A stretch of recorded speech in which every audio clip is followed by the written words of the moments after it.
देश और दुनिया की तमाम छोटी और बड़ी खबरों के लिए हमारे चैनल को सब्सक्राइब करना न भूलें और बेल का बटन जरूर दबाएं।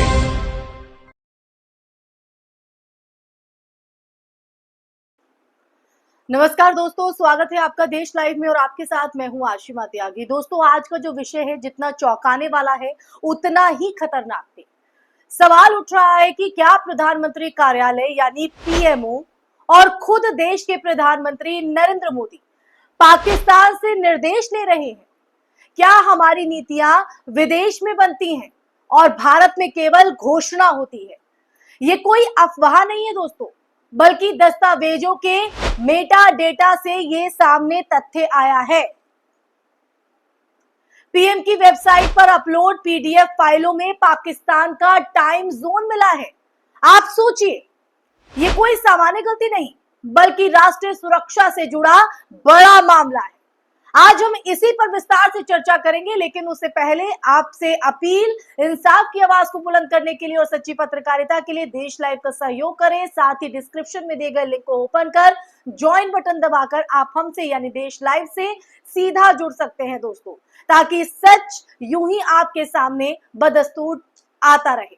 देश लाइव ऐसे मुद्दे उठाता रहे जिससे कहीं ना कहीं आपको महरूम रखने की कोशिश। तो दोस्तों, आज की चर्चा पर वापस लौटते हैं। सबसे पहले टाइम जोन की आप बात समझिए। पाकिस्तान का मानक समय यूटीसी प्लस 0500 है, यानी दुनिया की समन्वित समय से 5 घंटे आगे। और भारत के समय की बात की जाए तो वो यूटीसी प्लस 0530 है, यानी भारत और पाकिस्तान के बीच आधे घंटे का अंतर है। अब अगर कोई फाइल पाकिस्तान में बनाई जाती है तो उसमें यही समय दर्ज मिलेगा। मेटा डेटा फाइल का वो हिस्सा होता है जो बताता है कि फाइल कब बनाई गई, किस सॉफ्टवेयर से प्रोसेस हुई है। अब यही मेटा डेटा फाइल की उत्पत्ति और उपयोग का प्रमाण बन सकता है। ऐसे में जब पीएमओ की वेबसाइट पर अपलोड फाइलों में पाकिस्तान का समय दर्ज दिखा तो सवाल उठना स्वाभाविक है। और इसी सवाल के वजह से दोस्तों आज देश लाइव इस मुद्दे पर चर्चा कर रहा है। आप पहले मामले पर आते हैं। पहला मामला प्रधानमंत्री की संपत्ति से जुड़े पीडीएफ का है। इसमें मेटा डेटा का क्रिएशन टाइम पाकिस्तान के समय अनुसार दर्ज मिला है, यानी ये फाइल उस समय पाकिस्तान के टाइम जोन में बनाई गई थी। ये संयोग नहीं है बल्कि गंभीर संकेत है। क्या ये फाइल पाकिस्तान में तैयार की गई थी या किसी विदेशी सर्वर से अपलोड हुई थी? सवाल यही है कि क्या भारत की सबसे संवेदनशील वेबसाइटें वहां से संचालित होती हैं, विदेशी प्रभाव में है? अब दूसरे मामले पर आते हैं। बीजेपी के दिल्ली घोषणा पत्र का ये दूसरा मामला, जिसमें अंतिम संशोधन का समय सीईटी यानी कि सेंट्रल यूरोपियन टाइम में दिखाई दिया।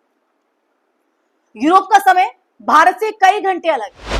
क्या ये महज सॉफ्टवेयर का डिफॉल्ट सेटिंग है या फाइल यूरोप में संपादित हुई? क्या विदेशी सर्वर से दस्तावेज को तैयार कर भारत में अपलोड किया गया? ये सिर्फ तकनीकी गलती नहीं, ये सवाल तो खड़ा करता है कि हमारी राजनीति का महत्वपूर्ण दस्तावेज कहीं विदेश में तो नहीं बन रहा है। अब आते हैं तीसरे मामले पर। प्रधानमंत्री कार्यालय की वेबसाइट पर अपलोड अन्य दस्तावेजों में भी दिखाई दिया। कई फाइलों में मेटा डेटा समय पाकिस्तान या यूरोप से मेल खाता मिला, यानी ये किसी एक गलती का मामला नहीं बल्कि लगातार दोहराई जा रही प्रक्रिया का संकेत है, इशारा करता है। क्या हमारी साइबर सुरक्षा में सेंध लग चुकी है? क्या किसी विदेशी ताकत का प्रभाव हमारी नीतियों पर बढ़ रहा है? दोस्तों, ये तमाम सवाल इसलिए ही खड़े हो रहे हैं। ऐसे में सवाल अब ये है कि मेटा डेटा कितना भरोसेमंद है। विशेषज्ञों की अगर माने तो उनका कहना है कि मेटा डेटा बदला जा सकता है, लेकिन जब कोई फाइलों में समान पैटर्न दिखे तो ये संयोग नहीं माना जा सकता। क्या कोई विदेशी तकनीकी टीम हमारे दस्तावेजों पर काम कर रही है? क्या डेटा प्रोसेसिंग विदेशी सर्वर पर हो रही है या ये किसी बड़े राजनीतिक सौदे का हिस्सा है? दोस्तों, क्योंकि ये तमाम चीजें देश की सुरक्षा से हमसे जुड़ी हुई है। राजनीतिक दृष्टि से ये मामला बेहद गंभीर हो जाता है। कैसे?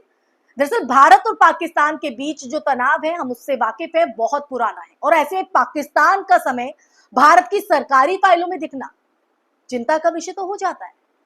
क्या ये राष्ट्रीय सुरक्षा का उल्लंघन है? क्या सरकार इस मुद्दे पर चुप है? क्या विपक्ष इस मामले को संसद में उठाएगा? और क्या ये देश की जनता के सच छुपाने का प्रयास है? ये तमाम सवाल अब इस वक्त कहीं ना कहीं इन तमाम बातों को सुनने के बाद आपके जहन में जरूर उठ रहे होंगे दोस्तों। इस मुद्दे की संवेदनशीलता को समझते हुए कुछ लोग इसे तकनीकी गलती बता सकते हैं, लेकिन अगर एक बार नहीं कई बार फाइलों में यही टाइम जोन दिखाई दे तो ये मामला सिर्फ गलती का नहीं रह जाता। हमें यह पूछना चाहिए कि किस सर्वर से फाइल अपलोड हुई, किसने इसे प्रोसेस किया और किसने अनुमोदित किया। क्या सरकार जांच करवा पाएगी इसकी? यह सब कुछ दबा दिया जाएगा अपनी चीजों को छुपाने के लिए। अब आते हैं सुरक्षा पर। राष्ट्रीय सुरक्षा की दृष्टि से भी यह मामला बेहद खतरनाक है दोस्तों। इसलिए मैंने शुरुआत में कहा कि संवेदनशील भी और खतरनाक भी है। यदि प्रधानमंत्री कार्यालय की वेबसाइट जैसे महत्वपूर्ण प्लेटफॉर्म विदेशी सर्वरों पर निर्भर हो जाए तो ये सीधे तौर पर साइबर सुरक्षा का खतरा है। हमारे देश की नीति, संपत्ति, घोषणा पत्र, सरकारी दस्तावेज विदेशी प्रभाव में कैसे आ सकते हैं? ये विचार मात्र ही डराने वाला है। सिर्फ सोच के ही डर लगता है दोस्तों। सिर्फ सरकार ही नहीं, जनता का भी कर्तव्य है, यानी आपका और हमारा भी कर्तव्य है कि वो जागरूक बने, हम जागरूक बने। अगर हमारी सरकारी वेबसाइट में विदेशी समय दर्ज दिखे तो हमें जानकारी का अधिकार इस्तेमाल जो है वो करना चाहिए दोस्तों। मीडिया को इसे उठाना चाहिए ठीक ढंग से। विपक्ष को संसद में सवाल करने चाहिए सत्ता से। सुरक्षा एजेंसियों को जांच करनी चाहिए इस पूरी सुरक्षा के होते खिलवाड़ से। साइबर विशेषज्ञों को सुरक्षा मानकों को मजबूत करना चाहिए। राजनीति में पारदर्शिता तभी आएगी दोस्तों जब जनता सवाल करेगी, यानी आप और हम सवाल करेंगे। अगर हम चुप रहे तो ये खतरा और बढ़ेगा। और आज का समय है कि हम ये समझें कि डिजिटल युग में साइबर सुरक्षा कितनी जरूरी है। डेटा की रक्षा, सूचना की पारदर्शिता और तकनीकी स्वतंत्रता हमारे लोकतंत्र के स्तंभ है। अगर इन्हें नजरअंदाज किया गया तो कोई भी ताकत हमारी नीतियों को नियंत्रित कर सकती है। क्या आप चाहते हैं ऐसा? इस पूरे प्रकरण में अगर देखा जाए तो एक और पहलू सामने आता है। क्या भारत की सरकार किसी विदेशी एजेंसी या तकनीकी समूह के प्रभाव से है? क्या नीति निर्माण में जो बाहरी ताकतों का योगदान है, क्या ये राष्ट्रीय संप्रभुता का उल्लंघन नहीं?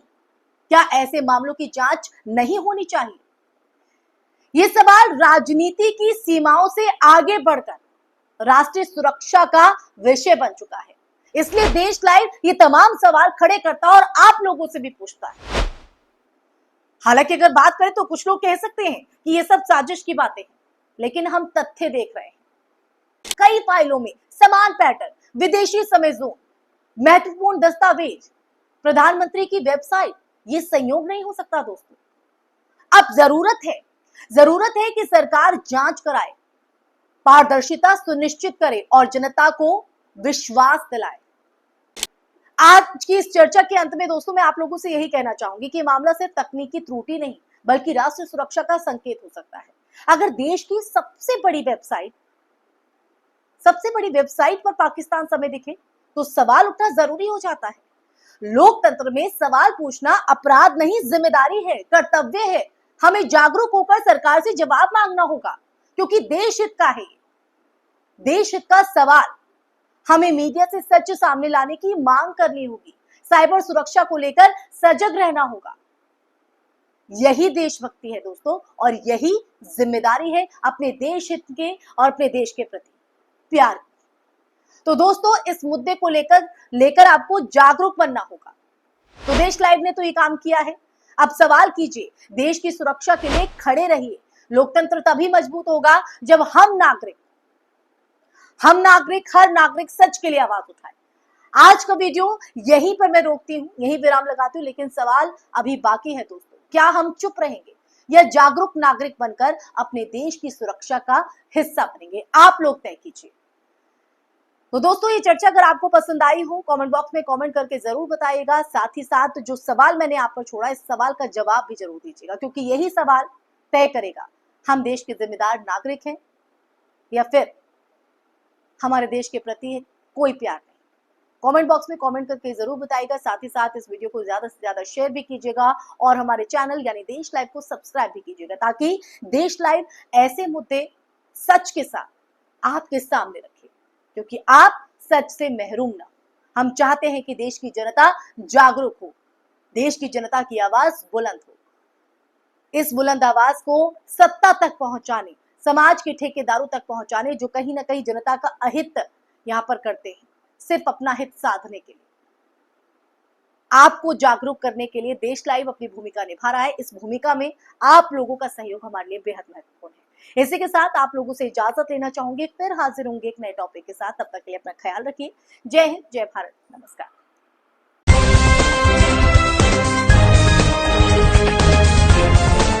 देश और दुनिया की तमाम छोटी और बड़ी खबरों के लिए हमारे चैनल को सब्सक्राइब करना न भूलें और बेल का बटन जरूर दबाएं।